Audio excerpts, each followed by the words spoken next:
হাদির খুনিদের বাংলাদেশের জনগণের কাছে হস্তান্তর না করা পর্যন্ত আমাদের এই আন্দোলন চলমান থাকবে।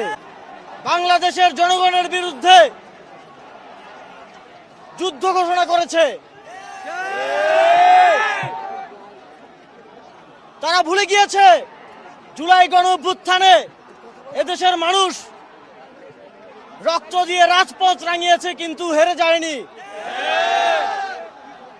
তাদেরকে আবার মনে করিয়ে দিতে হবে, যদি যুদ্ধ হয়, যদি রক্ত ঝরে, তাহলে এদেশের জনগণের সাথে কেউ পারবে না।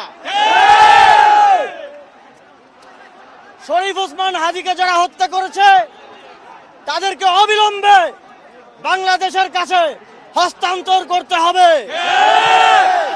যদি তাদেরকে হস্তান্তর না করা হয়, বাংলাদেশের আপামর স্বাধীনতাকামী জনগণ তাদের লড়াই কোনোভাবেই থামাবে না। আমাদের লড়াই আরো কঠোর থেকে কঠোরতর হবে। আমরা স্পষ্টভাবে বলে দিতে চাই,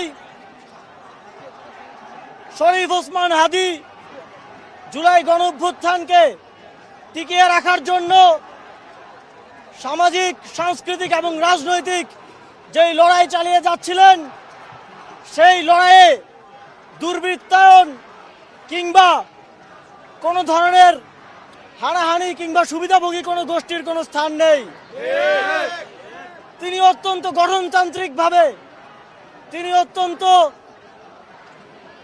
নিয়মতান্ত্রিকভাবে সাংস্কৃতিক এবং রাজনৈতিক লড়াই চালিয়ে যাচ্ছিলেন।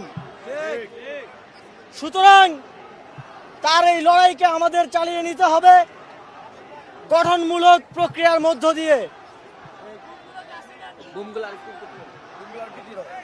আজকে আবার জুলাই গণঅভ্যুত্থানের যে ছাত্র জনতা সবাই একত্রিত হয়েছে, আমরা সবাইকে আহ্বান জানাবো শান্তিপূর্ণভাবে এবং সংগঠিতভাবে আমাদের এই প্রতিবাদ চালিয়ে যাওয়ার, এবং